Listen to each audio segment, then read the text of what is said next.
አብና ወልድ በመለኮት አንድ እንደሆኑ እናምናለን። ስለ አካል ሁለት አይልም ነግረን በመለኮት አንድ ናቸው አይልም። ነገር ግን አብም ወልድም አይልም በግድ ነው አንተ እያደረግህ ያለው እንጂ አይልም። አንድ መሆናቸውን ስላወቀ ሁለተኛው ዮሐንስ ዮሐንስ መልእክት አይልም እንደዛ እሱ ያንተ ነው ኤሶጂሲስ ነው ያንተ ነው እሱ እንጂ ጥቅሱ ላይ ሁለተኛው ዮሐንስ መልእክት ምዕራፍ 1 ቁጥር 9 ላይ አብና ወልድ በመለኮት አንድ ናቸው የሚል የትኛውም ኃይለ ቃል የለም። አንተ የራስህ ነው ኤሶጂሲስ እየሰራ ያለው። አይደለም ዮሐንስ ያንን ስለተረዳ ነው አብና ወልድ አሉት ብሎ ባጭሩ ያስቀመጠው። ስለተረዳ ነው ያንተ ነው መረዳቱን እኮ እዛ ላይ አላስቀመጠም። ሁለተኛው ዮሐንስ መልእክት ምዕራፍ 1 ቁጥር 9 ላይ አምላክ የለውም ለሚለው እኮ ነው ዮሐንስ መልስ እየሰጠ ያለው። ይሄንን ምን ታደርጉት? ዮሐንስ አምላክ የለውም ለሚለው መልስ እየሰጠን ነው። አምላክ የለውም ለሚለው መልስ እያስቀመጠልን ደግሞ ማንና ማንን ነው? አብና ወልድን አስቀምጦልናል። ስለዚህ አብና ወልድ አምላክ መሆናቸውን በደንብ አድርጎ ገልጦልናል ማለት ነው።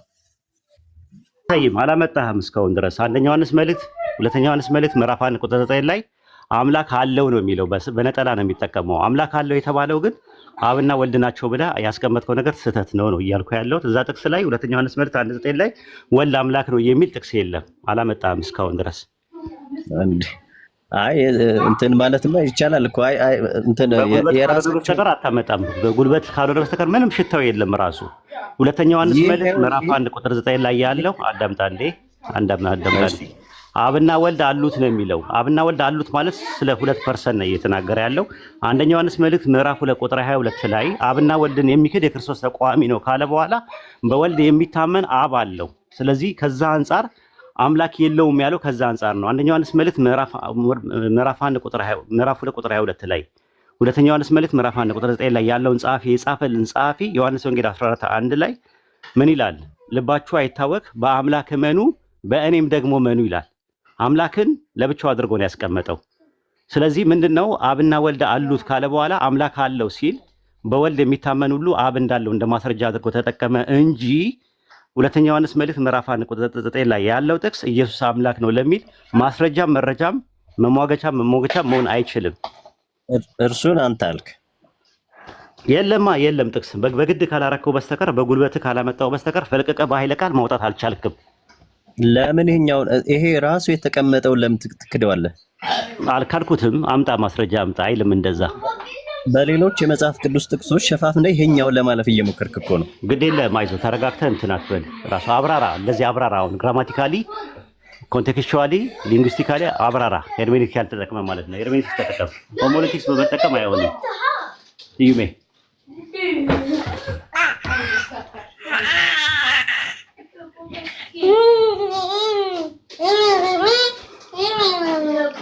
መቀጠል ትችላለህ። የለም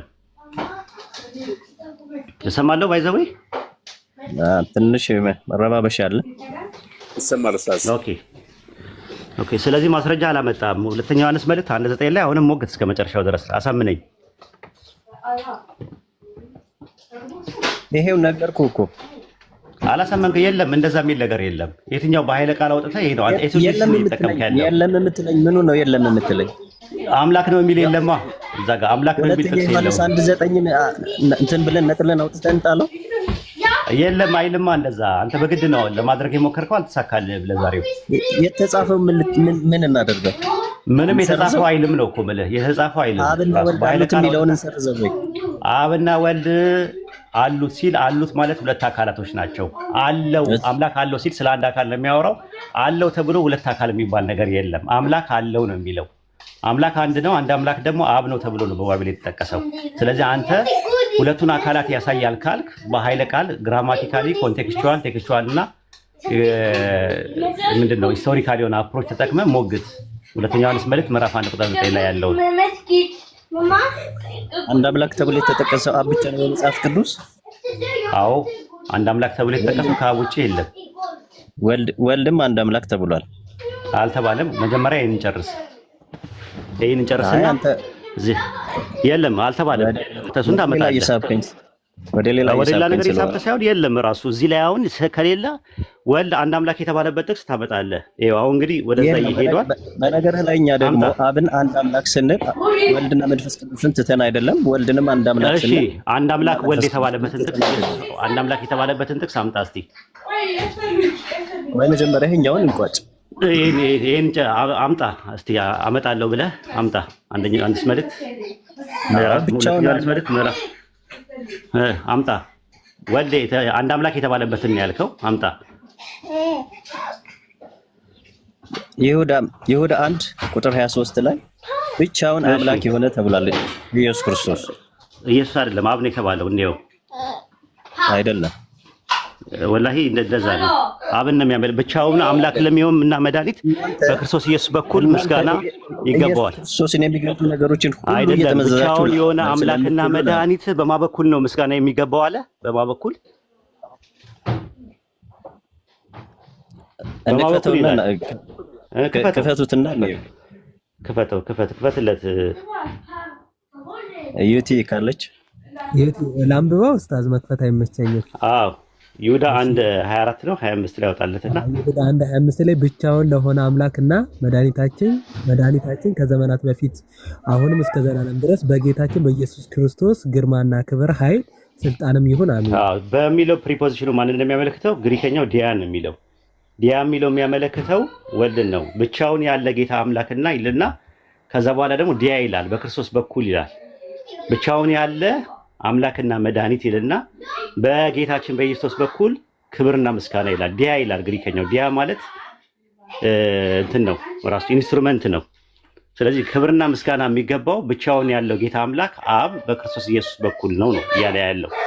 የትኛው ኮሜንተሪ ነው ብቻውን ያለውን ጌታ አምላክ ብቻውን ያለ አምላክና መድኃኒት የሚለው አብን ነው የሚያመለክተው ብለው የሚለው አብን ነው የሚያመለክተው። አንተ ወልድን ነው የሚያመለክተው ስትል የትኛው ማብራሪያ አግኝተህ ነው? የትኛውን ኮሜንተሪ አንብበህ ነው?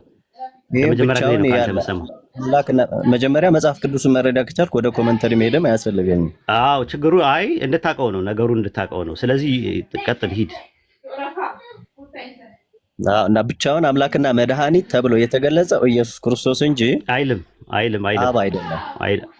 አውዱ ራሱ ይናገራል። አውዱ ራሱ ኢየሱስ ክርስቶስ እንደሆነ ይናገራል። አይልም፣ እንደዛ አይልም። አውጣው ከፈለክ አይልም። እንደዛ ይሁዳ 1 ይኸውልህ በደንብ ይሁዳ 1 ቁጥር 25 ላይ ብቻውን ለሆነ አምላክና መድኃኒት ከዘመን ሁሉ በፊት አሁንም እስከ ዘላለም ድረስ በማ በኩል አለ በጌታችን በኢየሱስ ክርስቶስ ክብርና ግርማ ኃይልም ስልጣንም ይሁን አለ። ስለዚህ በክርስቶስ በኩል ብቻውን የሆነ አምላክና ጌታ አምላክና መድኃኒት ምስጋና ይገባዋል። እንግሊዝኛው ምንድነው የሚያደርገው? the only wise God our savior be glory and majesty dominion power both now ይላል ፎሬቨር አለ። በማ በኩል አለ በክርስቶስ በኩል ብሎ የሚያስቀምጠው ዲያ የሚለው ነገር ዲያ ማለት ምንድን ነው? እሺ ቋልሽ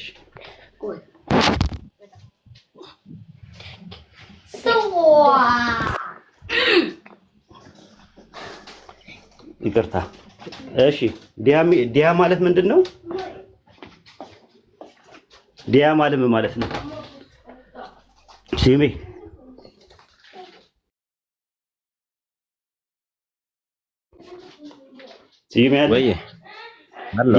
ዲያ ማለት ምንድን ነው? ኢንስትሩመንት ነው ነገረኛ አንተ ስሩ ማለት ነው፣ በኩል ማለት ነው ራሱ። ስለዚህ ይሁዳ 1:25 ላይ በክርስቶስ በኩል ክብርና ምስጋና ብቻውን አምላክና መድኃኒት ለሆነው ይሁን እያለ ነው ያለው እንጂ አንተ እንደምትለው ብቻውን አምላክና መድኃኒት የተባለው ኢየሱስ ነው የሚለው አያሲዝም። ይሁዳ 1:25 ላይ በግልድ የተቀመጠ ነገር እኮ ነው። ወላሂ ስዩሜ እንደውም ይሄን ጥቅስ ከምታመጣ ይልቅ ሌሎች አሉ፣ አሻሚ የሆኑ ጥቅሶች አሉ። እነሱን ብታመጣ ጥሩ ነው የነበረው። ግን ይሁዳ 1:25 ላይ ያለው ስለ አብ ነው የሚያወራው። ብቻውን ያለ አምላክና መድኃኒት ከዘመናት በፊት በክርስቶስ ኢየሱስ ወይም ደግሞ በጌታችን በክርስቶስ በኩል ነው የሚለው። ዲያ እስቲ ያውጣለት አቡኪዬ ካለ ዲያ የሚለውን አውጣለት። ግሪኩን ነው በኩል በምክንያትና ስሩሂም የሚለው ፕሪፖዚሽን ነው። ስሩሂም ነው ፕሪፖዚሽን ነው። ስለዚህ ልክ እንደዛ እንትን ላይ እንዳለው ማለት ነው። ሮሜ 16:26 ላይ ያወጣለት ተመሳሳይ ግራመር ነው። ሮሜ 16:27 ላይ ብቻውን ጥበብ ላለው ለአምላክ በኢየሱስ ክርስቶስ እስከ ዘላለም ድረስ ክብር ይሁን አሜን። ልክ እንደዛ ማለት ነው። እንደዚህ አይነት ጥቅስ ነው የተጠቀመው ግራማቲካሊ ማለት ነው። አንተ ደግሞ ለኢየሱስ ነው ያልክበትን ኮንቴክስቹዋል የሆነ አፕሮች፣ ቴክስቹዋል አፕሮች፣ ግራማቲካል አፕሮች እስቲ ንገረን። አንደኛ ጢሞቴዎስ ይቅርታ ግን ለጫጫታው አንደኛ ጢሞቴዎስ አቡኪ ከተመቸህ የትኛውን ነው እንዳይልህ ስዩሜ? ምን ልልህ ስዩም? ይሄን ይሁዳ 1:25 እንድናየው ፈልጌ ነበር። ማነው ግሪከኛውን አውጣለት። ግሪከኛውን ላውጣሽ? በመጀመሪያ አማርኛውን እንየው። አማርኛውን እንየው መጀመሪያ። አማርኛውንም አየነው እኮ ዩቲ ከፍታ አየነው ስዩሜ እኮ ነው። በኩል የሚለው ብዙም እንትን ስላላለኝ መጽሐፍ በሚለው ዲያ ነው ግሪከኛው። ዲያ ማለት በማለት በኩል ማለት ነው። ራሱ በፕሪፖዚሽን መነሻ ቀጥያ ላይ ያለ በጌታችን በኢየሱስ በኩል ግሪከኛ ከሚችሉ ጋር ስንት ለመማማር ነው። አይዞ ዲያ ማለት በኩል ማለት ነው እኮ እሱን ግሪከኛ ከሚችሉት ጋር ትግባባላችሁ። አሁን ከኔ ጋር እኔ ግሪከኛ ስለማልችል አንግባባን እኮ አማርኛውንና እንትኑን ነው። ዲያ ማለት በኩል ማለት ነው ያልኩ ሪፈረንሱን ያዘው ለማለት ፈልጌ ነው እኮ። በኩል የሚለው አማርኛው ላይ አለ። በኩል በማለት እኮ በኩል ማለት ነው እኮ ራሱ ልክ ሮሜ 16:27 ላይም ተመሳሳይ አለ። ብቻውን ጥበብ ላለው ለእግዚአብሔር በጌታችን በኢየሱስ ክብርና ምስጋና ይገባው ይለዋል። ዲያ ነው የሚለው። ዲያ ማለት ስሩ ማለት ነው። ዲያ ማለት ስሩ ማለት ነው። አንዴ ያውጣለትና ሰውም እንዲማርበት ይሁዳ 1:25 ላይ ያውጣለት። አንዴ አማርኛውን አውጣልኝ ብሏል። አማርኛውን አውጣለትና ግሪከኛውን ታውጣለታለህ። ከስታሲሽ አማርኛውን አውጣለት እሱ ደስ እንዲለው።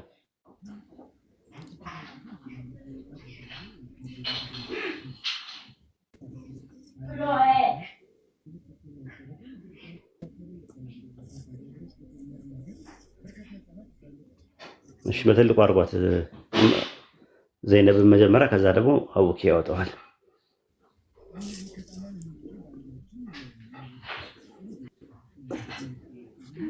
ይታያል።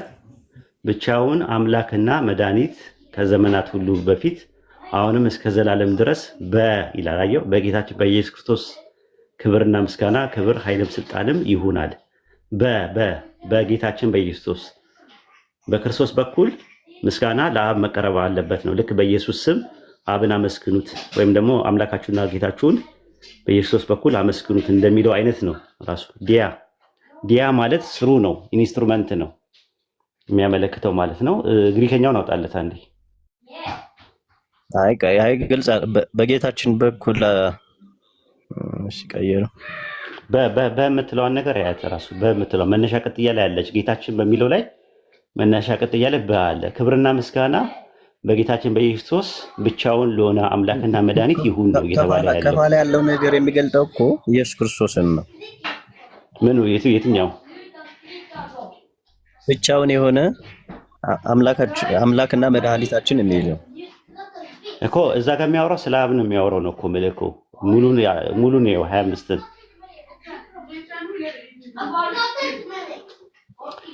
ነው ራሱ ማለት ነው። እስቲ ዲያ የሚለውን አሳየው። ዲያ ማለት ስሩ ማለት ነው። አየው ዲያ ስሩ በኩል የሚለው ማለት ነው። ዲያ ከዛ ስትሮንጓል በኩል ስለ የነበረው ዲያ ነው። ስሮ የሚለው ማለት ነው። ከዛ ስትሮንግን ስናከ ይኸውልህ ዲያ ስሩ ባይ ቢኮዝ ፎር ዘ ሳክ ኦፍ የሚል ነው ትርጉም ያመጣል። ምክንያቱ በሱ በኩል ነው ምስጋና የሚቀርበው ለአብ እያለ ነው ያለው። ማናቸውም ነገር በስሜ አብን ብትለምኑ ነው የሚለው እኔ ያደርገዋለሁ እያለ የሚናገርበት ጥቅስ አለ። አብ በስሜ ምንም አልለመናችሁትም እና እያለ ይናገራል። ስለዚህ ክብር ምስጋና ምንም ነገር የምታቀርበው ነው እግዚአብሔር አብን በእርሱ እያመሰገናችሁ ይላል። ለምሳሌ ቆላስይስ 3:16-17 ላይ እግዚአብሔር አብን በእርሱ እያመሰገናችሁ እያለ ይናገራል። እና በእርሱ ማለት በክርስቶስ የሚመሰገነው ያንን ነው። ይሄም ግልጽ እንትን አይደለም። እኛ ራሱ ጌታችን ኢየሱስ ክርስቶስን በቀጥታ ወደ እርሱ ነው እንጂ ነገሮችን ሁሉ የምናደርገው በኢየሱስ ክርስቶስ በኩል አይደለም። ወደ አብ እንትን የምንለው ነው። አሁን እያወራ ያለው ነው። አሁን ይሁዳ 1 እየተነጋገርን ያለ ነው። ቆላስይስ 3:17 ላይ ያለው እግዚአብሔር አብን በእርሱ እያመሰገናችሁ ስለሚል አንድ ይሁዳ 1:24 ላይ ያለው ብቻውን ያለ አምላክና መድኃኒት በጌታችን በኢየሱስ ምስጋና አቅርቡ፣ ክብር አቅርቡ እያለ ነው ያለው እንጂ እየተናገረ ያለው ኢየሱስ ክርስቶስ ብቻውን የሆነ አምላክ ነው እያለ ይሁዳ 1:25 ላይ አልተናገረም ነው። እኛ የጠየቁ ጥያቄ የነበረው አንድ አምላክ አብ ተብሏል በመጽሐፍ ቅዱስ ላይ አንድ አምላክ የተባለው አብ ነው። ስለዚህ ሁለተኛ ዮሐንስ መልእክት ምዕራፍ 1 ቁጥር 9 ላይ ያለው ጥቅስ ላይ አብና ወልድ አሉት ካለ በኋላ አምላክ አለው ሲል አምላክ ሲል ይሄ አንድ አምላክ አብን ነው የሚያመለክተው ስል ነው አንተ ወልድም አንድ አምላክ ተብሏል ብለህ ይሁዳ 1:25 ላይ ያመጣው። ይሁዳ 1:25 ላይ ያመጣው ጥቅስ ኢየሱስ አንድ አምላክ እንደተባለ ሳይሆን ባይሆን አንድ አምላክ በኢየሱስ በኩል ክብርና ምስጋና እንደሚገባው የሚያሳይ ጥቅስ ነው እያልኩ ነው ያለሁት።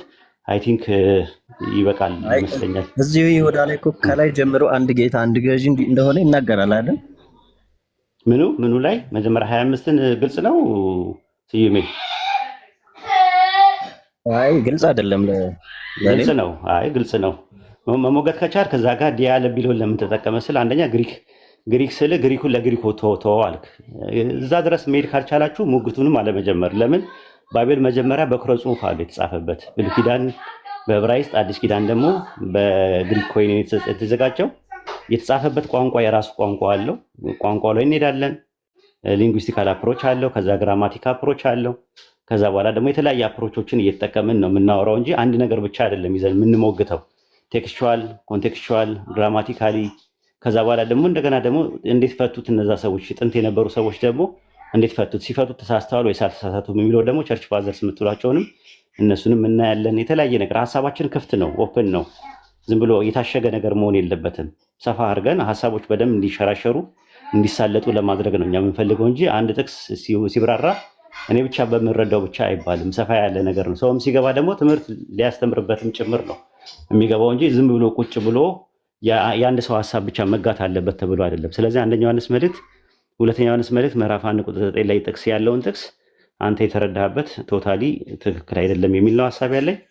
እሺ እኔ እዚህ ጋር ላቁምና ልውጣ ማለት ነው። አቡኪ የስታዚ ኦኬ ቀጥሉ፣ በቃ ችግር የለውም ኢንሻአላህ። አይሁዳ አንድ አራት ላይ እኮ ያለለት ቢያየው ብቻውን ያለ ጌታና ጌታችን ኢየሱስ ክርስቶስን ይክዳሉ ይላል። እሷን ግሪኩን አያውቀውም እሱ አሁን ይሁዳ 1:4 ባውዱም ያለው ለዛ ነው። በ1879 የአባሮሜ የቁም ጽሑፍ ራሱ ካለ አውጣና ሳየው ብቻውን ያለውን ጌታ አምላክና ጌታችን ኢየሱስ ክርስቶስን ይክዳሉ አለ። ሁለት ጌታ ነው ያለው። አንደኛ ብቻውን ያለ ጌታ አምላክ አለ፣ ከዛ ደግሞ ጌታችን ኢየሱስ ክርስቶስን ይክዳሉ አለ። ስለዚህ ብቻ የሚለው ቃል ወይ ሞኖስ የሚለው ቃል አብዛኛውን ባይብል ላይ የገባው አንድ አምላክ የሚለው ለአብ ነው የሚጠቀመው። ለምሳሌ ዮሐንስ ወንጌል 17:3 ላይ እውነተኛ አምላክ ብቻ የሆንከው አንተና የላከውን ኢየሱስ ክርስቶስን ይላል። ሮሜ 16:27 ላይ ብዙ ቦታ ላይ አለ። ራሱ አንደኛ ጢሞቴዎስ ምዕራፍ 6 ቁጥር 16 ላይ ምንድን ነው የሚለው? ራሱ እርሱ ብቻ የማይሞት ነው እያለ ይናገራል። አንደኛ ዮሐንስ መልእክት አንደኛ ጢሞቴዎስ ምዕራፍ 17 ላይ ብቻውን ያለ ጌታ ብቻውን ያለ አምላክ የማይሞት የማይታይ ብሎ የሚያስቀምጠው አብን ነው። ምን አልከኝ? ስዩሜ ይቅርታ። አይ ብቻውን የማይሞት ብሎ የሚያስቀምጠው ኢየሱስ ክርስቶስን ነው። ሁለተኛ ደግሞ አንድ ጌታ ተብሎ የተጠቀሰ ኢየሱስ ክርስቶስ ነው። ለምሳሌ አንድ ጌታ እሱ አንድ ጌታ ማለት ነው። አንድ አምላክ ማለት በይዘትም ሆነ በአይነት በመንስኤም ሆነ በውጤት ሁለት የተለያዩ ለየቅል ነገሮች ናቸው። ስለ ጥያቄው አንድ ጌታ ተብሏል ሳይሆን አንድ አምላክ የሚባል ጌታ ነው እንደተባለው እሱ ከዘዳግም 6:4 ላይ የተጠቀሰ ነው። ዘዳግም 6:4 ላይ ደግሞ ሽማ እስራኤሉ ያህዌ ኤሎሃይዱ ያህዌ እኻድ ነው የሚለው። ያህዌ የሚለውን ተክቶ የመጣ ነው። ያህዌ ደግሞ ዮዴሄ ባብሄ የሚባለውን ተክቶ ሲመጣ ወደ አዲስ ኪዳን ሲጠቅሱ ከዮዴሄ ባብሄን ኩሪዮስ ብሎ ያስቀምጣሉ። ኩሪዮስ የሚለው ቃል ደግሞ መምህር በሚልም ይመጣል። ልክ እንትን ላይ ማቴዎስ ወንጌል ምዕራፍ 23 ቁጥር 9 ላይ ስትመለከተው ምንድነው የሚለው? ራሱ መምህራችሁ አንድ ነው ይላል። አንድ ነው፣ አንድ መምህር አለን ነው የሚለው። ያ አንድ መምህር ለሚለው የአረማይስጡ ረቢ ነው የሚለው። ራሱ ረቢ አንድ ረብ ነው ያላችሁ ነው የሚለው። ረብ የሚለው ቃል ሁለት ትርጉም አለው። አንደኛ ጌታ ማለት ነው፣ ሁለተኛ መምህርም ማለት ነው። ስለዚህ አንደኛ ቆሮንቶስ 8:6 ላይ አንድ ጌታ ኢየሱስ አለን ሲል ከአንድ አምላክ በተቃራኒ የተቀመጠው ነገር አንድ መምህር አለን ነው። አንድ መምህር ረቢ አለን ነው። በግሪከኛ ግሪክ ስኩል ውስጥ ብትገባ ሴት አስተማሪ ኩሪያ ትባላለች። ወንድ አስተማሪ ኩሪዮስ ይባላል። መምህር በሚልም ይመጣል ራሱ ማለት ነው። ስለዚህ አንደኛ ዮሐንስ መልእክት አንደኛ ቆሮንቶስ 8:6 ላይ ያለው ጌታ የሚለው ቃል ምን ነው የሚለው ነገር ሌላ ራሱ የቻለ ሰፊ ርዕስ ነው። አሁን እየተነጋገርን ያለ ነው ኢየሱስ ክርስቶስ አምላክ ነው ወይስ አይደለም የሚል እንጂ ጌታ ነው ወይ አይደለም የሚል አይደለም። ሁለት የተለያዩ ነገሮች ናቸው። አውቂ ቀጥል ኡስታዝ። እሺ ሌላ ነገር ላንሳና ቡኪ ነቢያትን ሁሉ የሚልክ ማን ነው? ነቢያትን የላከው ያህዌ ነው። ያህዌ ነው። እሺ ማቴዎስ ወንጌል ምዕራፍ 23 ቁጥር 34 ላይ አውጣለኝ እስኪ ወይም ደግሞ አንብበው።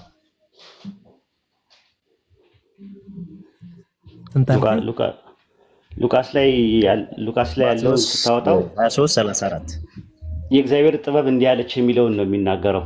የእግዚአብሔር ጥበብ ናት እንደዛ በላይ ተናገረችው። የእግዚአብሔር ጥበብ እንዲህ አለች እያለ የሚናገረው ማቴዎስ ላይ ጀምረን ማንበብ እንችላለን። ኢየሱስ ክርስቶስ ሙሉ አይደለም ጥቅሱ። ኢየሱስ አይደለም የእግዚአብሔር ጥበብ እንዲህ አለች እያለ የሚያወራው ኢየሱስ ነው። ጥቅሱን አውጣለት ሉቃስ ላይ ያለውን። የትኛው ማቴዎስ 23 ስንት አልከኝ? ሲዮ 23:34 ነው። እኔ የፈለኩ ፍሬ ቃሉ 34 ላይ ነው ያለው። ከ32 ጀምረን ማንበብ እንችላለን። 32 ባይብል ሀብ ስለሆነሽ ኡስታዝ ዲዳን ይቃቸው ዛስተውጡ ነብያ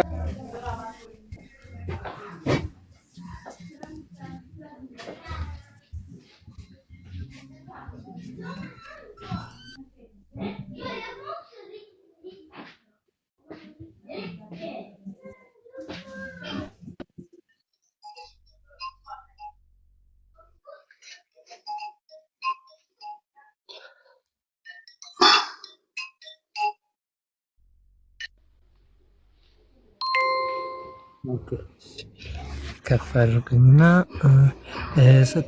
ከስንት ጀምሮ ነው ያልከኝ? ላንብበው። ከስንት ጀምሮ ላንብበል? ሲዩሜ ከ32 ነው። እናንተ ደግሞ የአባቶቻችሁ መስፈሪያ ሙሉ እናንተ ባቦች። ኦኬ ያ አንብበው። ያ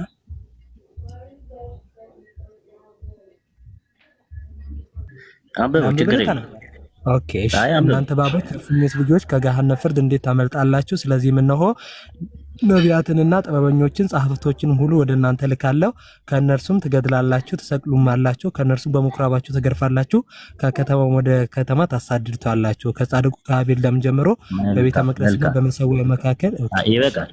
ኦኬ እሺ። ስለዚህ ነቢያትን ጥበበኞችንና ጸሐፎችን ሲልክ የነበረው ማን ነው? ኢየሱስ አይደለም። ሉቃስ 11 ላይ አይደለም 46 11 ላይ ያለው ማን ነው? ኢየሱስ አይደለም። ኢየሱስ ኮቴሽን እየተቀበለ ኢየሱስ አይደለም። ላሳይ፣ ተረጋጋ። ሉቃስ 11:46 ታውጣለት። ይሄን ጥቅስ ኢየሱስ ሙሉ አይደለም። ለምንድን ነው ቆርጦ ነው የማቴዎስ ጸሐፊ ቆርጦ ነው ያመጣው? ቆይ ተረጋጋ እንዴ ስዩምዬ፣ ተረጋጋ። ሉቃስ 11:46 ታምጣ። እንደዛ ለማለት እኮ ጥቅሱን ሉቃስ ሙሉን ነው የሚያወጣው። ማቴዎስ ቆርጦ ነው ያመጣው 46። እርሱም እንዲህ አለ፣ እናንተ ደግሞ ሕግ አዋቂዎች አስቸጋሪ ሸክምን ለምታሸክሙ በአንዲት ጣትም ወዮላችሁ። አባቶች የጎደሏችሁን የነቢያትን መቃብር ስለምትወሰዱ ወዮላችሁ። እንግዲህ ለአባቶቻችሁ ስራ ትመሰክራላችሁ፣ ትስማማላችሁ። እርሱን ገድለዋል፣ እናንተ መቃብራችሁን ትሰራላችሁ። ስለዚህ ደግሞ የእግዚአብሔር ጥበብ እንዲህ አለች፣ ወደ እነርሱ ነቢያትና ሐዋርያትን እልካለሁ፣ ከእነርሱ ይገድላሉ፣ ያሳድዳሉ። ዓለም ከተፈጠረ ጀምሮ የነቢያት ሁሉ ደም ከአቤል ደም ጀምሮ እስከ ቤተ መቅደስ እስከ በራክዩ ደም ድረስ ከዚህ ትውልድ እላችኋለሁ ከዚህ ትውልድ ይፈልጋል አለ። ማናት እንደዛ ብላ የተናገረችው ነው ብሎ የጠቀሰው ኢየሱስ? ያው ነው የእግዚአብሔር ጥበብ የተባለውም ኢየሱስ ክርስቶስ ነው ያመጣው። ያው ነው ኢየሱስ እንዲህ ያለች ነው የሚለው። አሁን እግዚአብሔር ጥበብ ማለት ኖ አሁን ጥያቄው ስለዚህ እዛም ኢየሱስ ነው ልካለው እያለ የለም። እኛ ወንጌል አንዱን ጥለህ አንደኛውን ጥለህ አንደኛውን ይዘው የምትንቀምጠው ነገር አይደለም። አንደኛው ሊሳሳቱ ላይ ይችላል እኮ ወንጌል ላይ የበራኪው ልጅ ዘካርያስም ይላል። አሁን ለምሳሌ ሉቃስ አለመሳሳቱን ማቴዎስ መሳሳቱን ሉቃስ አለመሳሳቱን እርግጠኛ መሆን አትችልም። የምናውቀው አንደኛ የበራኪው ልጅ ዘካርያስ አይደለም የተገደለው የይሁዳ ልጅ ዘካርያስ ነው። አንድ ስለሱ አላወራንም። ተሳስተዋል። ሁለተኛ ነገር ደግሞ ጥቅሱ ሙሉ አይደለም። ሙሉ ጥቅስ ያለው ተረጋጋ።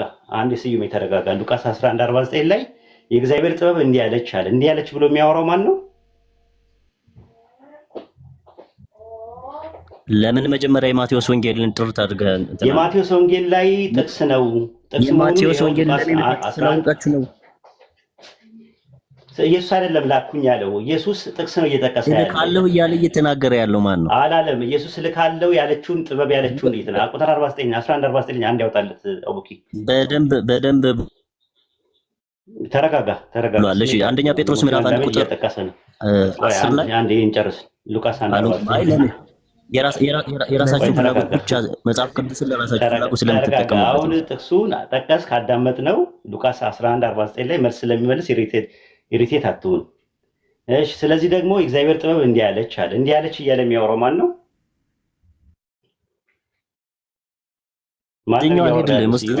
ወደዚህኛው አልሄድልም። ማቴዎስ 23 አልፈለክም ማለት ነው። 34 በደንብ አድርጎ ነቢያትን፣ ጥበበኞችን፣ ጻፎችንም እንደሚልክ ነግሯል ማለት ነው። ምክንያቱም እውነቱ ሲመጣበት መቋቋም ስላልቻለ ያለው አማራጭ ነው። እውነቱን እናንተ እየሸሻችሁ እኮ ነው። አንድ አይነት ጥቅስ ነው። ወደ እንትን አታድርገው፣ የሆነ የጻል ጨዋታ አታድርገው። ተረጋጋ። ስለዚህ ደግሞ የእግዚአብሔር ጥበብ እንዲህ አለች አለ ኢየሱስ ሲጠቅስ። ምን አለች? ወደ እነርሱ ነቢያትና ሐዋርያትን እልካለሁ፣ ከእነሱ ይገድላሉ፣ ያሳዳሉ አለ። የእግዚአብሔር ጥበብ እንዲህ አለች እያለ የሚያወራው ማን ነው? አቡኪ ማን ነው እያወራ ያለው? የእግዚአብሔር ጥበብ እንዲህ አለች እያለ ጥቅስ እየጠቀሰ ያለው ማን ነው?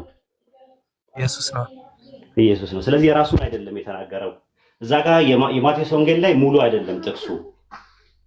ተራኪዎቹ ሲተርኩ አንዳንዴ አጉድሎ ሊተርኩ ይችላሉ። ሰፋ ያለውን ደግሞ ሲኖፕቲክ ጎስፔል ላይ መጥቀስ ነው ማለት ነው። ስለዚህ እዚህ ጋር ኢየሱስ እንደሚልክ ሳይሆን የእግዚአብሔር ጥበብ እንዲህ አለች፣ ወደ እነርሱ ነቢያትና ሐዋርያትን ልካለሁ አለች አለ። ከየት ጋር ነው የተጠቀሰው? ከምሳሌ መጽሐፍ ምሳሌ 9:1 ላይ ነው የተጠቀሰው። መጽሐፍ ምሳሌ 9:1 ላይ ያወጣው 9:1 ላይ የተጠቀሰው ከዛ ላይ የተጠቀሰ ጥቅስ ነው። መጽሐፍ ምሳሌ 9:1 ላይ አንድ ያወጣው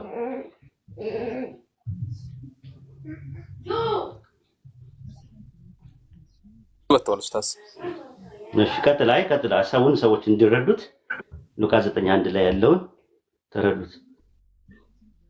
አላውቂ አለ ኡስታዝ። አንብበው ምን ይላል? መጽሐፈ ምሳሌ ምዕራፍ 9 ከቁጥር 1 ላይ ጥበብ ቤቷን ሰራች፣ 7 ምሰሶዎችንም አቆመች፣ ፍሬዳዋንም አረደች።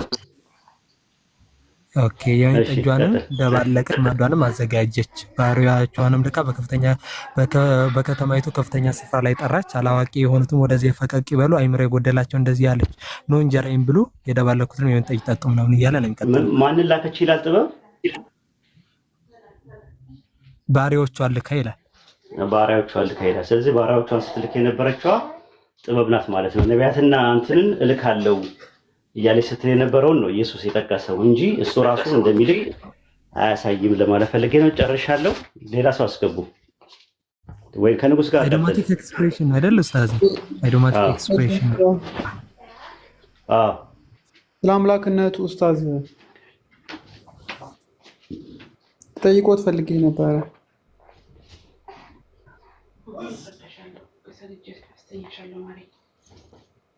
ኡስታዝ አሉ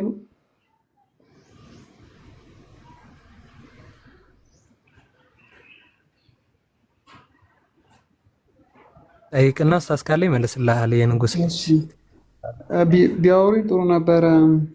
ዮሐንስ ወንጌል 8 ላይ ቶማስ ምንድን ነው ኡስታዝ ይሰማውታል? ጌታዬና አምላኬ ያለው ነው። ቆይ ልጠይቃቸው እሳቸው። ኦኬ እሺ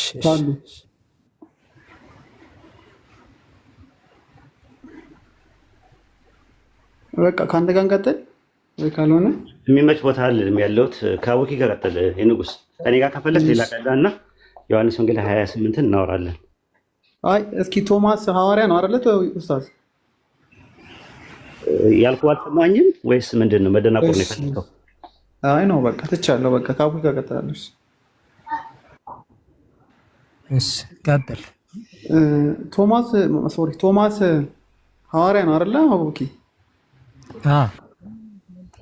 እሺ ሐዋርያው ቶማስ ደግሞ እንደዚህ እያለ ነው የዮሐንስ ወንጌል ምዕራፍ 20 ቁጥር 28 ላይ ጌታዬ አምላኬም አለው።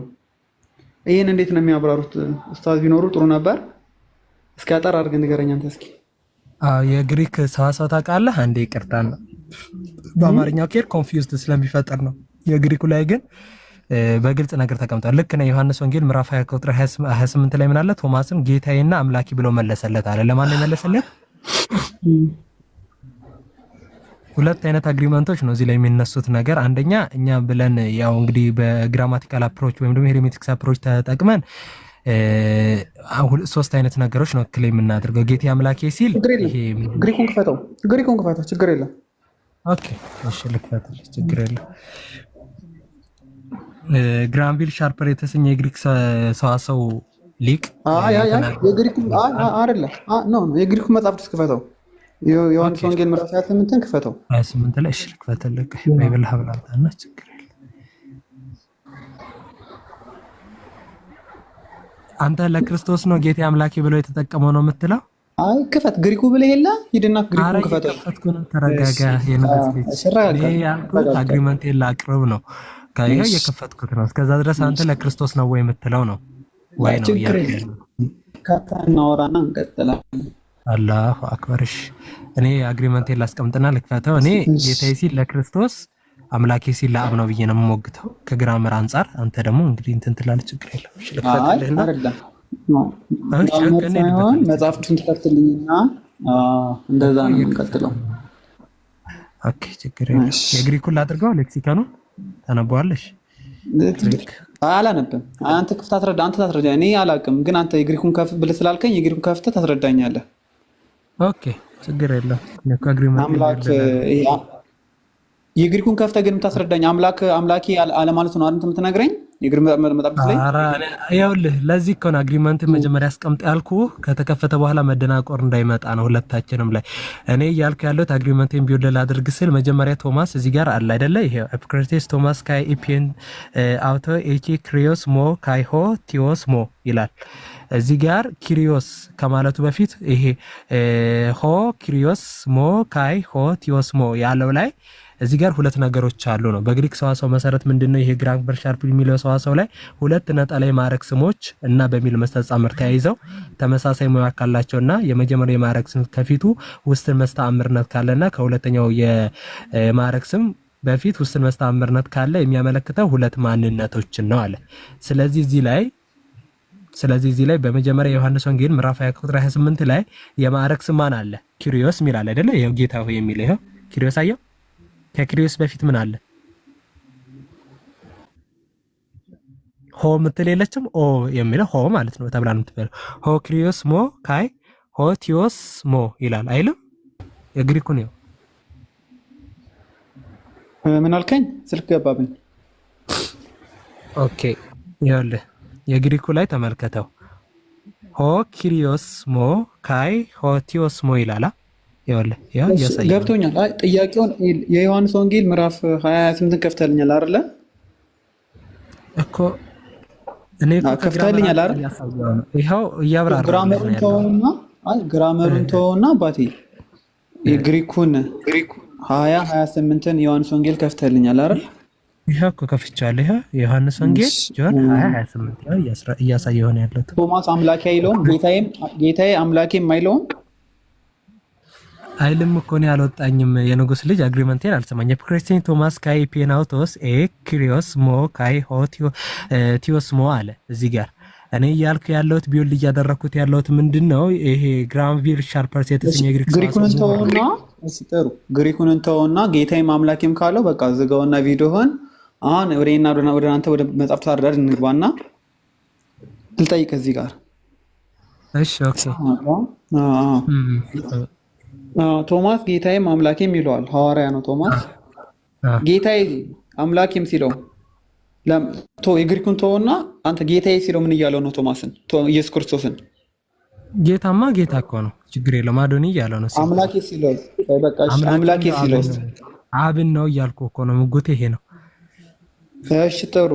ከዛ የኢየሱስ ክርስቶስን መልስ ደግሞ እንስማው። እዛ ቀስ ብለን እና ብናነባው አይሻልም? የኢየሱስ ክርስቶስ መልስ ከዛ ወይ ፊድባኩን ቶማስ ልክ እንደ ሲለው አንተ ከምታስረዳኝ ግሪኩ ምናምን ግራመር ከምትለኝ ወንጌሉ የሚለውን እንቀጥል አይሻልም አባቴ? እሺ እንቀጥል።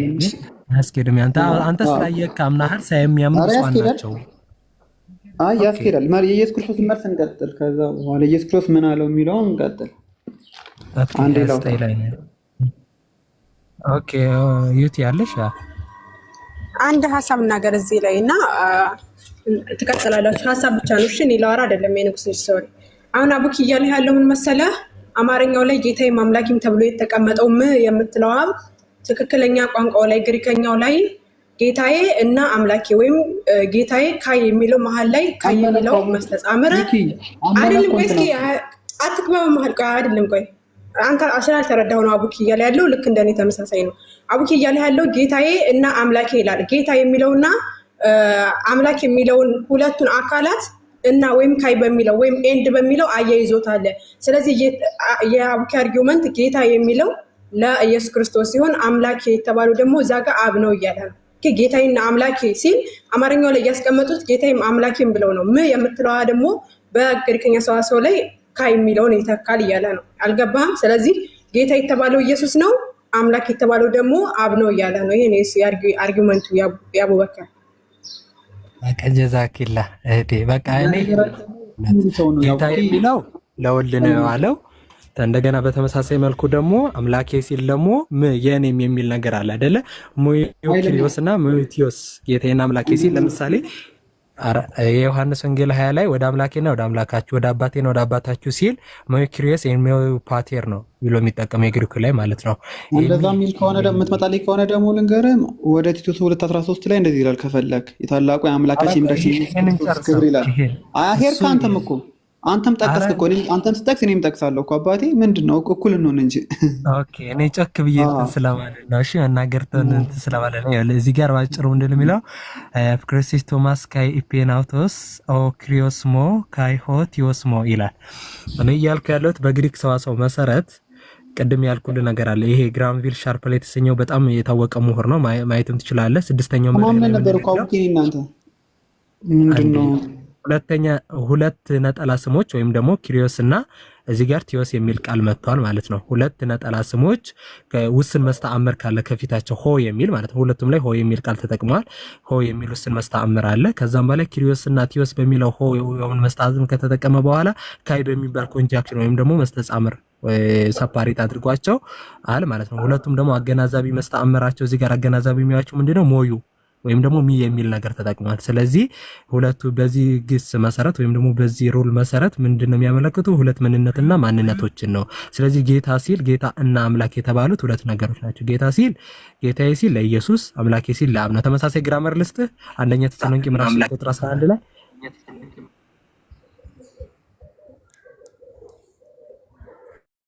ገብተዋል።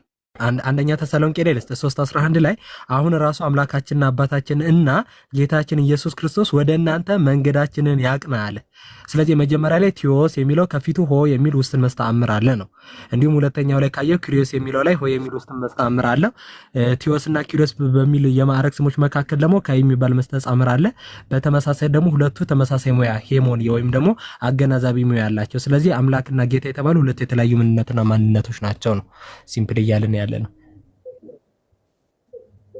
ስለዚህ ከዚህ አንፃር ሌላም ግራመር ልሰጥ ይችላል። ሁለተኛ ጢሞቴዎስ 1:5 ላይ አለ ተመሳሳይ ግራመር። ስለዚህ ግራማቲካል አፕሮች ብሬክ እንዳ ኦኬ እሺ፣ አረ ታወራለህ። በግራማቲካል አፕሮች ብሬክ እንዳውን አድርግና ሞግት እዚህ ላይ በግራመር ኦኬ፣ ቀጥል። አሁን እኮ አንተ ሙሉ ሰው ነህ አይደለ? ዩቲዩብ አትገባ ጥሩ ነበር። የኢየሱስ መልስ እንስማው። በነገራችን ላይ ኢየሱስ ክርስቶስ ለሱ ያልሆነ አምላክነት ለሱ ያልሆነ ጌትነት ከሆነ ይገስጸው ነበረ።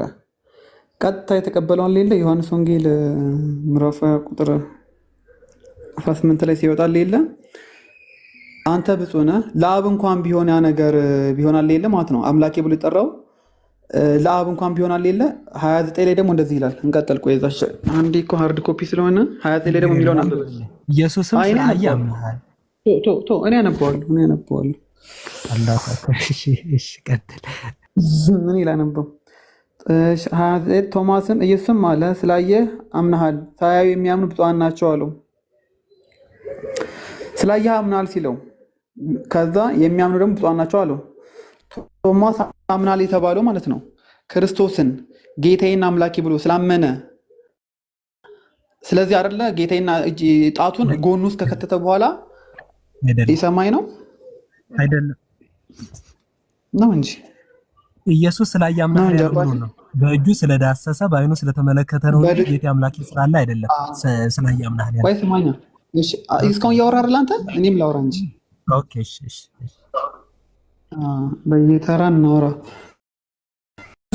ኢየሱስ ክርስቶስ ቶማስ ጠየቀ። ከመጀመሪያው ከዛ ጣቱን አስገብቶ እሱ እርግጠኛ የተሰቀለው እሱ ክርስቶስ እንደሆነ በመካከላቸው የተገለጠው እሱ ክርስቶስ በዛ በመስቀል የተሰቀለው እሱ ክርስቶስ እንደሆነ ሲነግረው ጣቱን አስገባና ቼክ አደረገ። ከዛ በኋላ እሱ መሆኑን ሲያውቅ የተሰቀለው ክርስቶስ መሆኑን ሲያውቅ ጌታዬን አምላኬም አለው። ከዛ ኢየሱስ ክርስቶስ ፊድባክ ምን አለው? አንተ ብፁዕ ነህ አለው። እንትን ቢለው ኖሮ እንኳን ይቅርና ዮሐንስ ራእይ ላይ ተናግሯል። ዮሐንስ መልአኩ መጥቶ ዮሐንስ ለመልአኩ ሲሰግድለት መልአኩ እንኳን ይከለክላል። ክርስቶስ አምላክ ባይሆን እንኳን ኖሮ እንኳን አምላክ ባይሆን አንተ ለአብና ለእንትን ብለህ ሰፓሬት ታደርጋለህ። እዚህ ጋር ምንም ሰፓሬት የሚያሳይ ነገር የለም። ኢየሱስ ፊድባክ መለሰለት ወደ አንተ ብፁዕ ነው አለው። ብፁዕነት ማለት ምንድን ነው? ብፁዕ ማለት እኮ በቃ በቅተሃል ማለት ነው አይደል እንዴ? ስላየ አምናሃል ተባለ።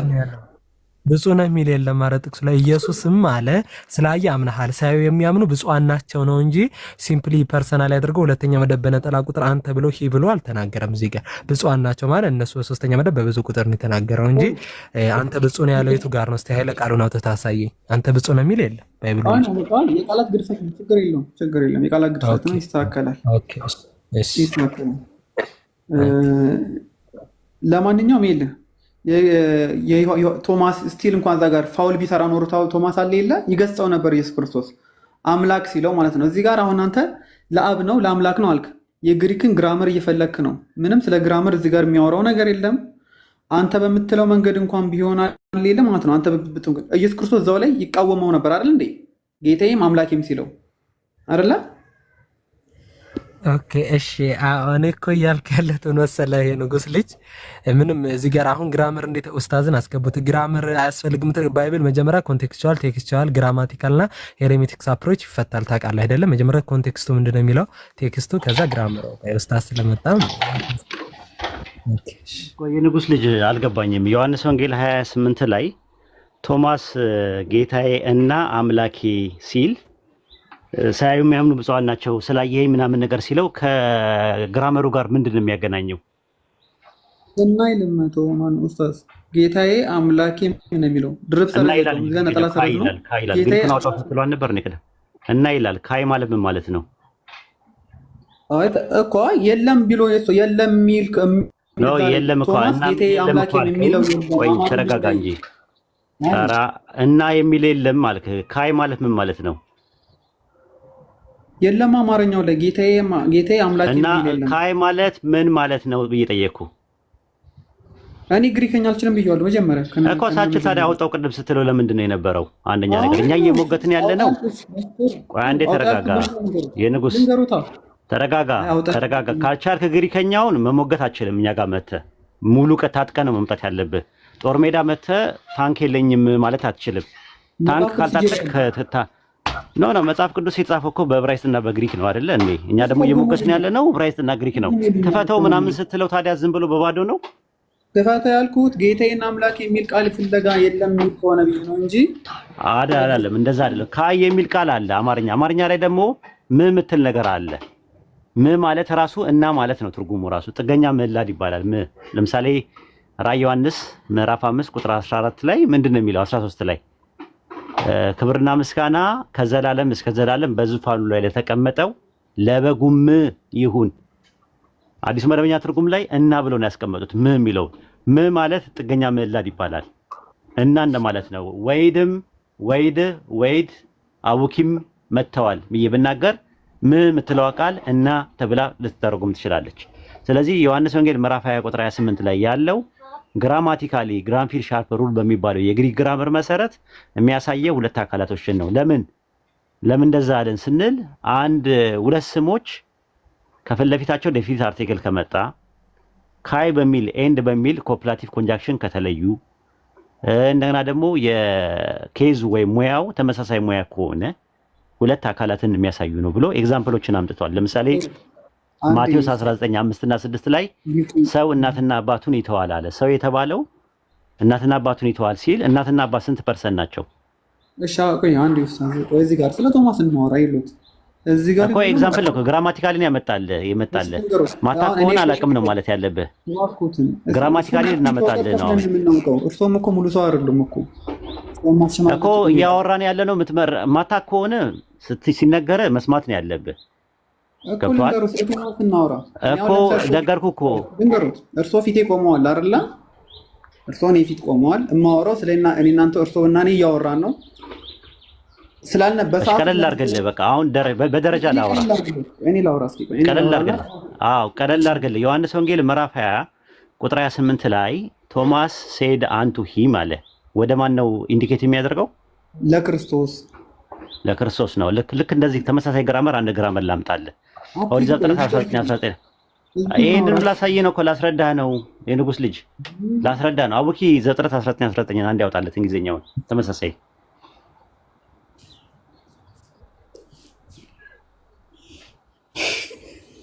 19 ነው ስታስ።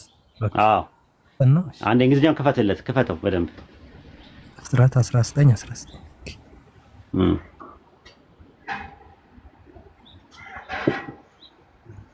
እንግሊዘኛ ላይ አድርገው እንግሊዘኛ ላይ አድርገለት። ለምን አትረጋጋም? ምንድነው እንደዚህ የሚያቆነጠንጥህ? ተረጋጋ እንጂ ምንድነው? ሽንት ቤት መሄድ ፈልገህ ነው? ኧረ ኡስታዝ አስቁኛል እኮ ተረጋጋና እንትን በል ተረጋጋ። እሺ ቁጥር 18 ነው። ምን ይላል? አንብበው እስቲ የንጉስ። እኔ እንግሊዘኛ አልችልም ይቅርታ ኡስታዝ። እሺ and Lot said unto them አለ።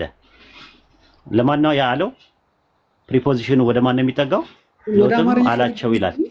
ወደ አማርኛ እየተረጎምኩ ልመጣለሁ። ይኸው and Lot said በቃ ይሄ ልጅ በጣም አስቸገረ። አንዴ የመጨረሻ እድል ሰጠና የማትሰማ ከሆነ በቃ እዚህ ጋር ይትቆምና ሌላ ሰው እናስገባለን። ሎት said unto them አለ። ሎጥም እንዲህ አላቸው አለ my lord ጌታዬ ሆይ። ከዛ ቀጥል behold now your servant has found grace ምንድነው? ባሪያን አትለፈው አለ ይላል። ማንን ነው ጌታ ሆይ ባሪያን አትለፈው ያለው? ማንን ነው? እኔ እንጃ። አሁን እኮ ያለፈውን ቃላት ስለማላውቅ እንግሊዘኛ ስለማልችል እኮ ነው። በአማርኛው ላይ ያለው ጌታዬ ባሪያን አትለፈው እያለ የሚያወራው ማንን ነው? እስኪ ማንን ነው እያወራ ያለው?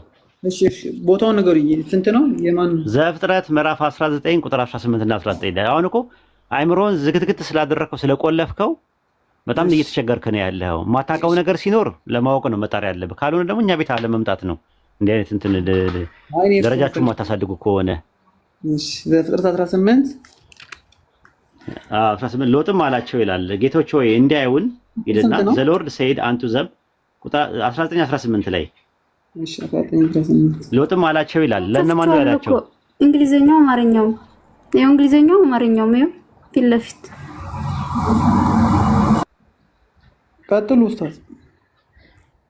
እሺ ሎጥ said unto them አለ። ለነማን ነው ያላቸው? ሎጥም አላቸው ይላል። ለማን ነው ያላቸው? እሺ ጌቶች ሆይ እንዲህ አይሁን፣ እነሆ ባሪያችሁ በፊት ሞገስን አግኝቷልና ነፍሴን ለማዳን ያድርግልኛል አላቸው። እኮ ማንን ነው አላቸው የሚለው? ለጌቶቹን። እነማን ናቸው እነዛ አላቸው? ሎጥ አላቸው የሚለው እነማንን ነው? ጌቶቹን ነው የሚለው እዚህ ጋር እኮ። እነማን ናቸው አውዱ ላይ ያሉት? ሁለቱ ሰዎች 19 አንድ ላይ 19 አንድ ላይ ያሉት 19 አንድ ያውጭለት ሁለቱ ሰዎች ማለት ነው። ሁለቱ ሰዎች እነማን ናቸው? መላእክት 19 አንድ ላይ ያሉት። ኦኬ እሺ ለመላእክት አላቸው ባሪያን አትለፈው እያለ የሚለው ማንን ነው? ጌታዬ ሆይ እያለ የሚለው ማንን ነው? መላእክቶቹ። ጌታዬ ሆይ ባሪያን አትለፈው እያለ በሲንጉላር የሚያወራው ማንን ነው? 19 18 እና 19 ላይ እኮ ሎጥም አላቸው ጌታዬ እኮ ማንን ነው?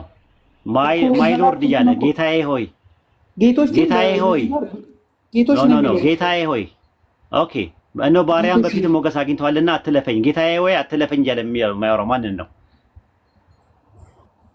እዚህ ጋር ደግሞ መጀመሪያ 18 ላይ ሎጥም አላቸው ጌቶች ሆይ እንዲህ ሳይሆን አላቸው ይላል። እንዲህ ሳይሆን እነሆ ባሪያን በፊት እኮ ማይ ሎርድ እያለ የሚያወራው ማንን ነው? እንግዲህ በዛ በሰዓቱ የነበሩት ሁለቱ ሰዎች ናቸው። ሁለቱ መላእክቶች ባሪያን በፊት ሞገስ አግኝተዋልና ነፍሴን ለማዳን ያደረግከው ምሕረት አብዝታልና ክፉ እንዳያገኝብኝ እንዳልሞት ተዘራራው ለመሾጥ አልችልምና ባሪያን አትለፈው እያለ የሚያወራው ማንን ነው? በሰዓቱ እንግዲህ የተገለጹ እዛ ጋር ፐርሰን ሆነው የተገለጹ ሰዎች ናቸው አይደለ? ጌቶች የተባሉት ማለት ነው። እነዛ ባሪያ የተባሉት እኮ በፊት ባሪያው በፊት ሞገስን አግኝቷልና እያለ የሚያወራው ማንን ነው? በነጠላ ፌስ ቱ ፌስ የሚኖራቸው እነዛን ጌቶች ነው አይደለ? እንዴ ሌላ ማን አለ የተገለጠ ካለ ንገሩኝ እርሶ። አዶናይ እያለ የሚያወራው መላእክት አዶናይ ናቸው? እሺ ከላይ እንጀምር። ከ4:18 ቀጥልና ለውጥም አላቸው ይልና ነጠላ ሰረዝ ከዛ ጌቶች ሆይ እንግሊዝኛው ይኸው እንዲያርምልህ እኮ እንግሊዝኛው ጌቶች ሆይ ቢለው ፈጣሪን ነው የሚያወራው፣ አዶናይ ነው የሚለው። ይኸው ኤንድ ምንድን ነው የሚለው? ኤንድ ሎት ሴድ አንቱ ዘ ሁለቱ ሰዎች እዚህ ጋር ምንድን ናቸው? ጌቶች የተባሉት እነማን ናቸው? መላእክት ናቸው። መላእክት ናቸው። ይኸውልህ መላእክት ናቸው። በመላእክት በኩል ፊት ለፊት እያናገረ ያለው ፈጣሪን ነው እያናገረ ያለው ፈጣሪን ነው። ሎጥ እያናገረ ያለው ፈጣሪን ነው ራሱ። ጌታ ሆይ ባሪያን አትለፈው ምናምን እያለ የሚያወራው ግራማቲካሊ ማንን ነው? ግራማቲካሊ ኦኬ። እሺ ቀጥሉስ። ማንን ነው እያወራ ያለው? ጌታ ሆይ ባሪያን አትለፈው። እሺ የኔን አረድ ንገሩትና ከዛ ይቀጥላል። እርሶ አንዴ ላውራ ነው ይሄ በቃ ቶ በቃ አንተ ጋር እንደዚህ ምንድነው ቀንጭራችሁ ከመጣችሁ ከኛ ጋር ባታወሩ ይመረጣል ማለት ነው። ሌላ ሰው አስገባ አቡኪ። ከባድ ነው ከእንደዚህ አይነት ሰዎች ጋር ማውራት የሚለው ኡስታዝ። አዶናይ ደግሞ ለአብ ብቻ ነው ያለው። እዚህ ጋር ጌቶች ለሚለው አዶናይ ብሎ ነው የተጠቀመው። ይሄው የከፍ አድርጉኝና እንደ እንትን ባይብል ሀቡን እንዳደረገው ወዮሜር ሎጥ ኤሌም አልና አዶናይ ነው የሚለው የሂብሩ ላይ። አግሪ ሰብጀንቱ ላይ ደግሞ ምንድነው የሚለው? በነጠላ ነው የሚጠቀመው፣ ቮካቲቭ ነው የሚጠቀመው። ጌታ ሆይ ባሪያን አትለፈው እያለን የሚያወራው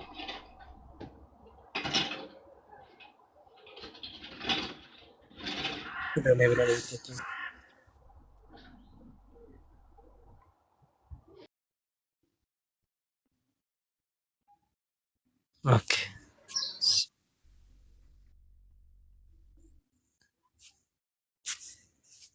ይሄ ሁሉ ነገር ያለ እስካሁን አንድ ጥቅስ አልተገኘማ። ሻላ እንደውስ ቀጥሉ፣ አስገቡን። የሚገባ ክርስቲያን ካለ ግቡ። ሻላ ኡስታዝም ስላለ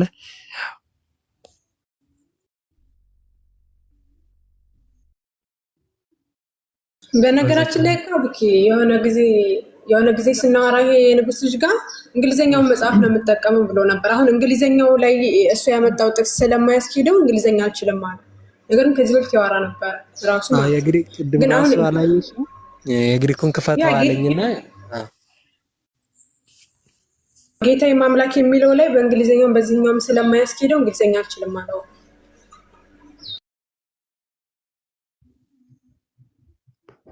ብቻ። ኦኬ ዘ ግሬስ ቮይስ ኦኬ። ወይ ወጣ ስታስገፍተ ነበር።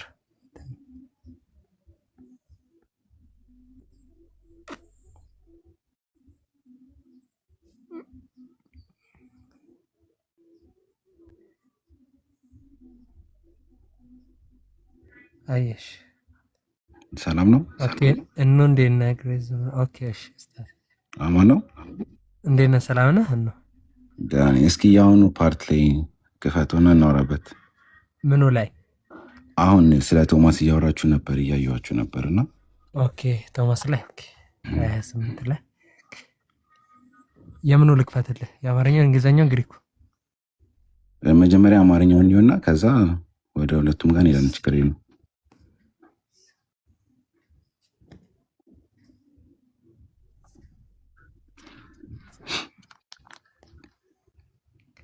ዮሐንስ ወንጌል 28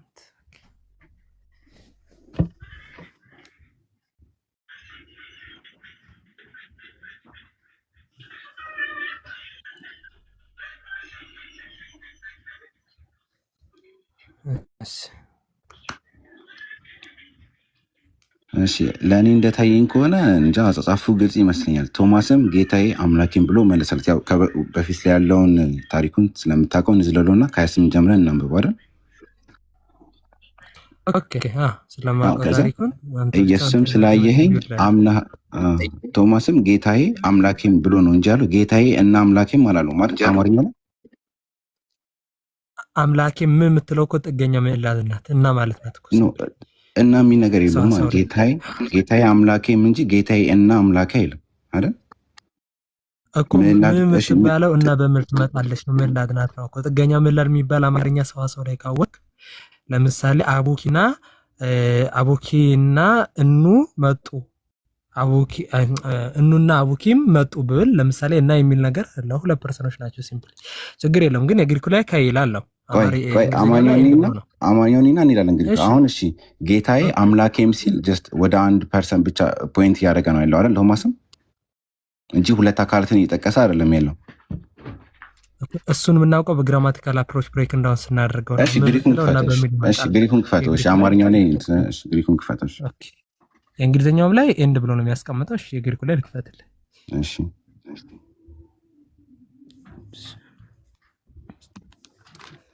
ይቅርታ ትንሽ ኔትወርክ እንትን ስለሚለኝ ነው።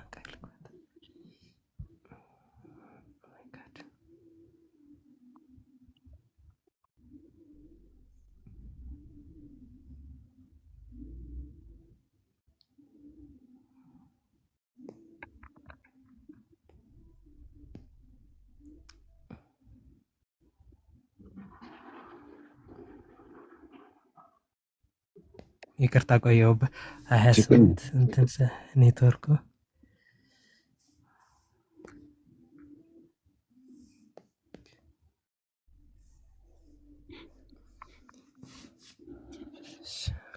ያ አንበብ።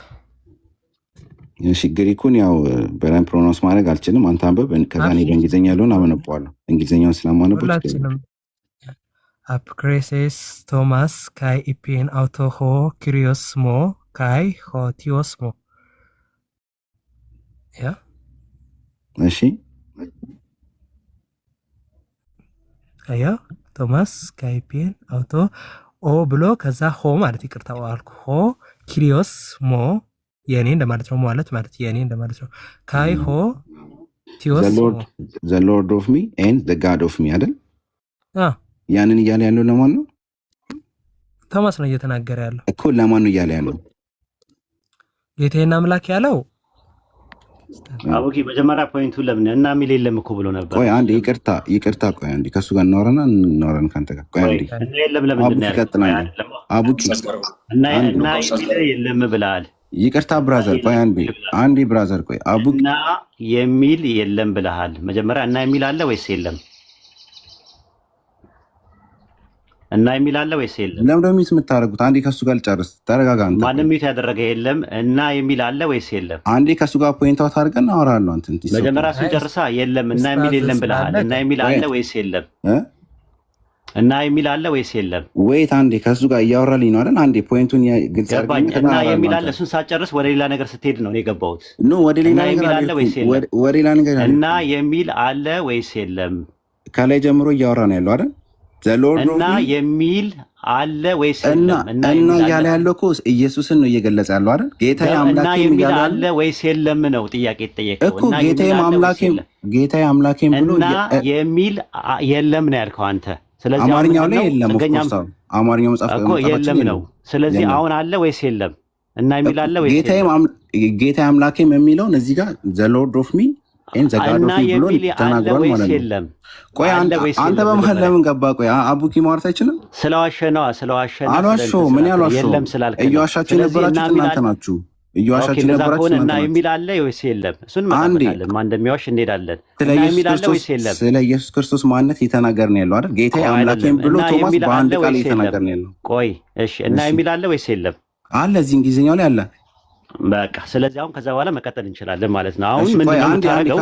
ግራንድ ሻርፕ ሮድ ቆይ አጨርስም ከሱ ጋር የዋሸነውን ታሳየናለህ። የመጣልኝ ነበር ወደ ፖይንት የዋሸውን ታሳየናለህ። እሺ ካንተ ጋር እሺ ፖይንቱ ከላይ ጀምረን እናምጣ። ምንድነው የዋሸነው?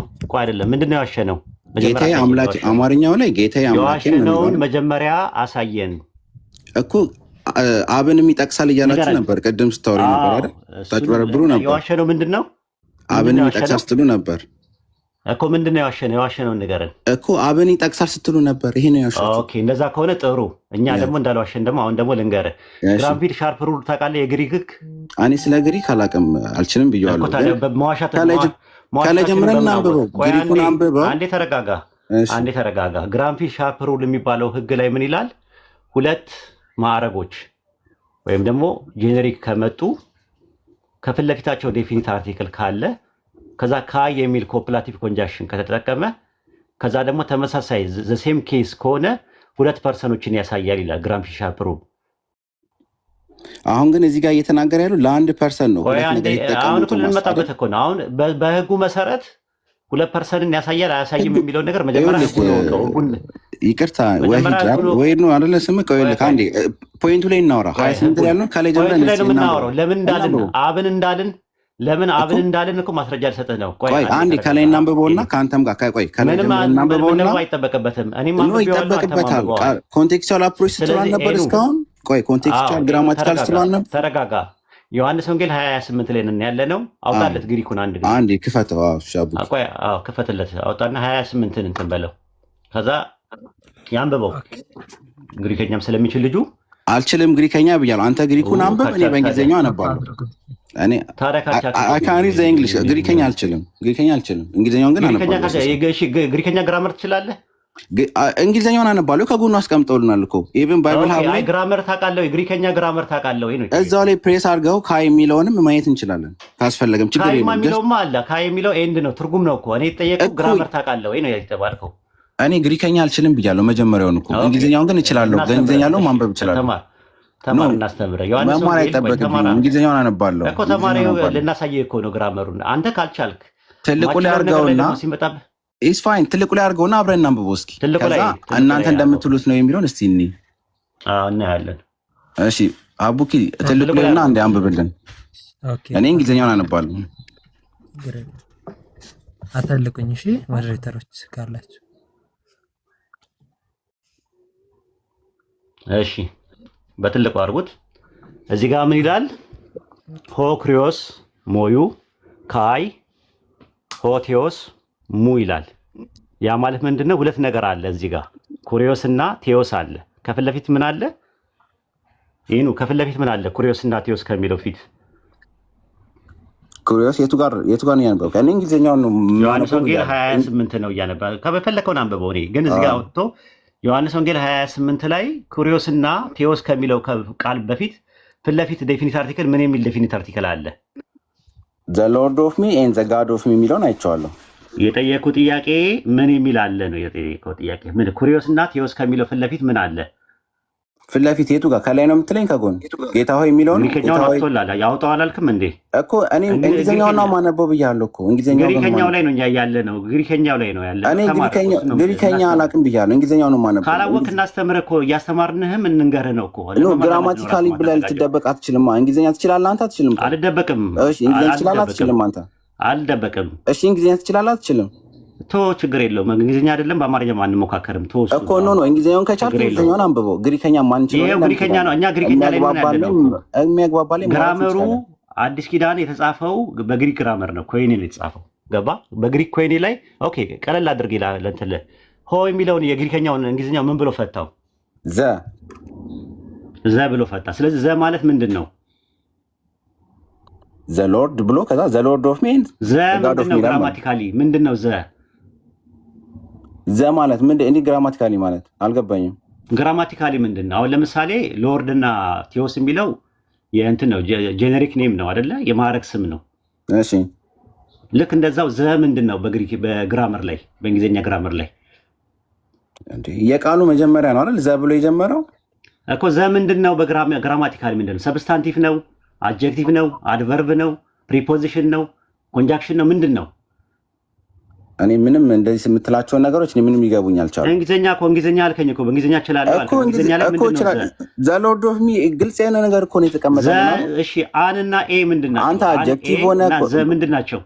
ቆይ አንተ ቆይ አሁን እነዚህ ነገሮች ብትጠቅስ ወይም ባትጠቅስ ምንድን የሚለውጠው ቃላቱ ላይ እኮ እንግሊዝኛ እችላለሁ። በእንግሊዝኛ ላስረዳ ነው የፈለኩት። ዘ ምንድን ነው በእንግሊዝኛ ግራማቲካሊ? ሁለት ማንነትን እኮ አያሳይህም አይደል? ቆይ ዘ ምንድን ነው በግራማቲካሊ ምንድን ነው እኮ? ሁለት ማንነትን አያሳይህም።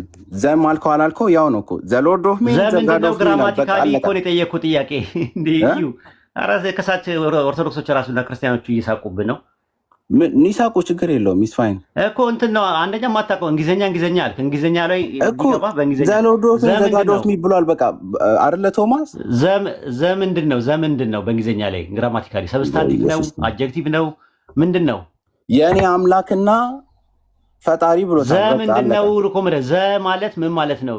ምንድን ነው የእኔ ብሎ ጀምሯል። በቃ አይደል ዘሚለው እንደዛ እና ዘ ማለት ዴፊኒት አርቲክል ነው አይደለ? ወይም ዴፊኒት አርቲክል ነው አይደለ? በእንግሊዘኛ ላይ እሱን ምንም እኮ አይጠቅምህም። እሱ አሁን ቃሉን ለምን አንፈተው? ይጠቅማል።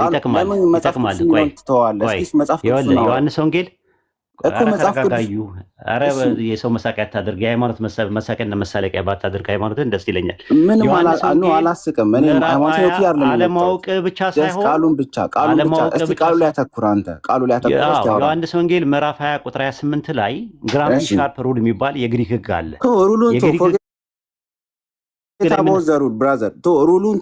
ስለዚህ እንደዛ ነው። እኛ በግሪከኛው ቃሉን እስኪ በስነ ስርዓት ተማር። ቃሉን እስኪ ተናገር። ታች አይ ቲንክ እስኪ ቃሉን ተናገሩ። ጌታዬ አምላክ ተምረና እንግሊዝኛ ተምረና አማርኛም እንግሊዝኛም ተምረና መጀመሪያ። እሺ ሌላ ሰው አስገባ።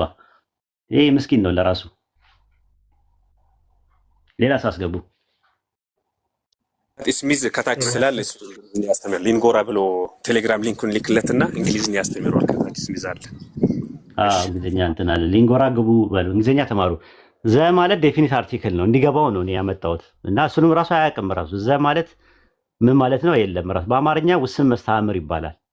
ምንድነው መሰላችሁ ያጀማ ዮሐንስ ወንጌል 28 ላይ ግራምፒድ ሻርፕ ሩል ስድስተኛው ህግ ላይ የተቀመጠው ሁለት የማዕረግ ስሞች ከፊት ለፊታቸው ውስን መስተዓምር ካለ እና በሚል ደግሞ አያያዥ መስተጻምር ከተያያዙ በተመሳሳይ ሙያ ከመጡ ሁለት የተለያዩ አካላትን ያሳያሉ ተብሎ ተቀምጧል።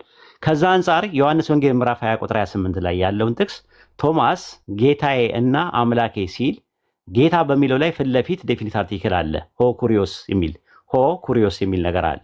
ቴዎስም ከሚለው ፊት ለፊት ሆ ቴዎስ የሚል አለ። ሆ የሚል ዴፊኒት አርቲክል አለው። ካይ የሚል ኮፕላቲቭ ኮንጃክሽን ይጠቀማል። ከዛ ደግሞ ምንድነው ሙያው ወይ ደግሞ ይሄ ኬዙ ምንድነው? ጄኔቲቭ ኬዝ ነው ራሱ ሙ ሁለት ይጠቀማል።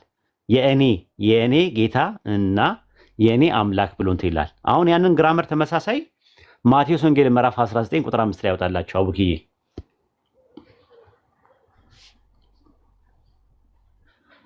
ተስታስ ማቴዎስ 19 5 እና 6 ግሪከኛውን አወጣላችሁ። ኦኬ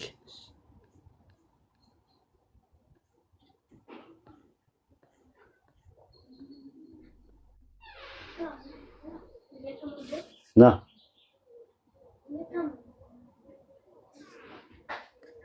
5 እና 6 ነው ስታስ 5 ኦኬ ሰው እናትና አባቱን ይተዋል የሚለው ላይ አምጣው። ኦኬ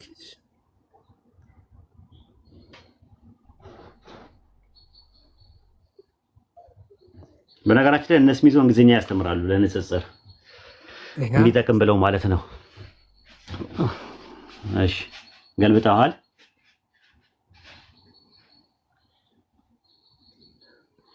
እናትና አባት የሚለው ላይ ቶፓቲ ሰው እናትና አባትን ይተዋል ያለ እናትና አባት የሚሉ የማዕረግ ስሞች አሉ። ከፊት ለፊታቸው ደግሞ ዴፊኒት አርቲክል አለ። ከዛ በኋላ ደግሞ እና በሚል ደግሞ ተያይዘዋል። ስለዚህ እናትና አባት ሰው እናትና አባቱን ይተዋል ሲባል እናቴና አባቴ ስል እናቴና አባቴ የሚለው ሁለት አካላትን ነው። ተመሳሳይ ግራመር ነው ግራመሩ ማለት ነው። ጄኔቲቭ አርቲክል ነው የሚጠቀመው፣ ጄኔቲቭ ኬዝ ነው የሚጠቀመው። እንደገና ደግሞ ዴፊኒት አርቲክል ከፊት ለፊት አለው። ሁለት የማዕረግ ስሞች ናቸው። ካይ በሚል ኮፕላቲቭ ኮንጃክሽን ተለይተዋል።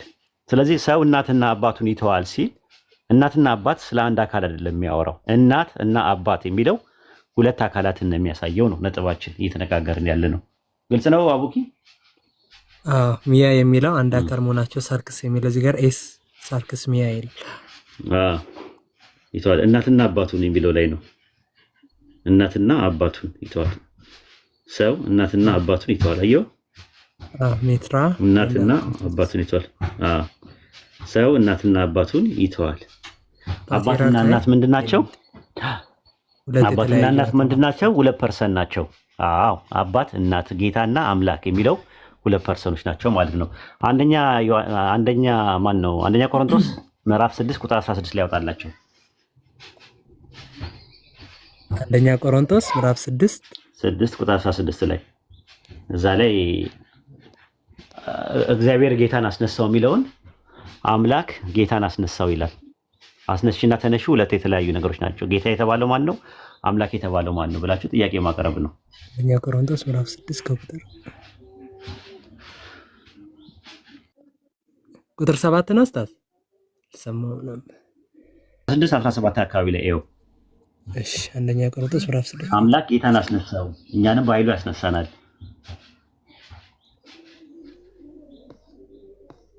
Okay, or the now in the being of joints in the body of the concept in flesh to one. ከኔ ጋር ትንሽ እንነጋገር እናውራ ወይስ ጨርሳላችሁ? አንድ ግሬስ እቺን ግራመሯን ጨርሳትና ይሻላል።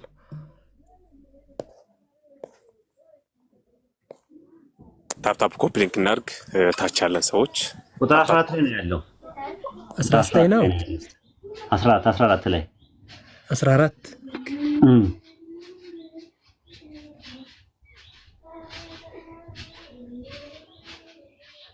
ዘግሬስ ማለት ቅድም ያልተረጋጋው